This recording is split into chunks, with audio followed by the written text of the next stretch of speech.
Tart Tatin, it sounds like a really hard dessert to make, but it really isn't. It's basically just an open face or upside down American apple pie.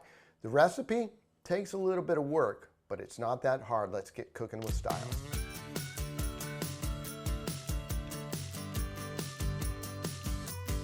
Let me show you the steps. It's really all about the procedure. So I've got a stainless steel pan here, and I'm going to take a cup of sugar, and I've got that on a medium heat. Make sure you get all that sugar in there.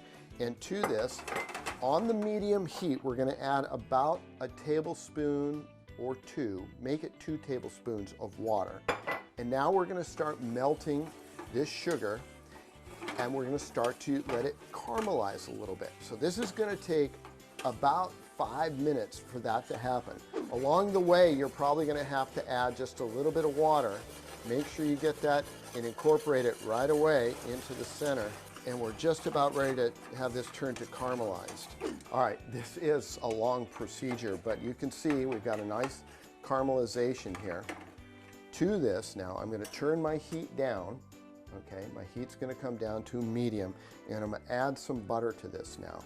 And to this, I'll incorporate that all in, and then I'll start poaching my apples. I'm going to add a little bit of cinnamon to that, okay? And then I'm going to add my apples. I've got them quartered.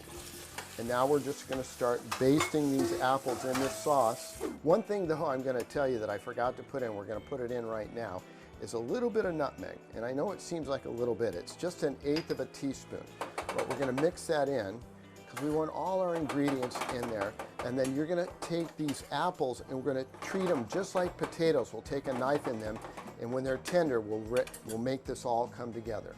To get to this point where we've got these beautifully poached apples is taken about a half hour. I'm going to switch pans. I'm going to take a cast iron pan here, and I'm going to take the apples and I'm going to place them in nice and neat like this. Give me a few minutes here while I get these all ready to go, and then I'll show you the final steps. All right, we're coming into the home stretch. Let's get the last of these apples. And the ones that kind of fall apart, I like to put those in the center like this. That way they kind of hide the blemishes, as it were. We're going to take this sauce and pour this over the top. Now the puff pastry goes in, all right, like so. Because we're going to use it on the bottom, we'll just put these extra pieces on the edge here where we made those cuts. And then I want to take a fork and poke some holes in here to let the steam come out. That way the puff pastry will get nice and puffy. All right, oven's preheated. In it goes. 20 minutes later, perfection. Been about 20 minutes in here. I checked it once. The Tart Tatin, look at that puff pastry, how nice it fluffed up there. And we've got a little bit of boiling syrup on the side. We're going to let this rest for about 20 minutes before we do the big flip. So now for the moment of truth. Our Tart Tatin has cooled off enough. Make sure you run a knife around the edges. This way we just make sure that it comes out nice and clean. Okay, so take your plate. Put it on top. Obviously use a larger plate. Get your fingers underneath now that it's not that hot, and then you just make one quick turn. Let's see what we got here.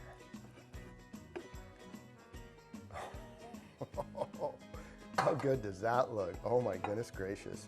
All right, we're going to take a little bit of time, sprinkle that over the top, just a little bit. This Tart Tatin is a perfect way for a holiday dessert or any time. If you'd like this recipe and more, go to cbs8.com/recipes. Enjoy.